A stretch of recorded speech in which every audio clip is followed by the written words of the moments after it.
पिकांना पाणी देण्यासाठी मोटार सुरू करताना शॉक लागून एका शेतकऱ्याचा मृत्यू झाला आहे।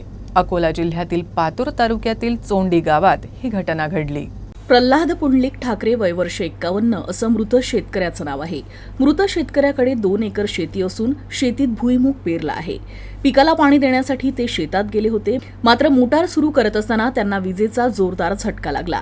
यातच त्यांचा घटनास्थळीच मृत्यू झाला। त्यांची आई शेतात गेली असता ही घटना उघडकीस आली। या घटनेबाबत तात्काळ पोलिसांना सूचना देण्यात आली। पोलिसांनी घटनास्थळी दाखल होत पंचनामा करत मृतदेह शवविच्छेदनासाठी पाठवलाय। पुढील तपास पोलीस करत आहेत।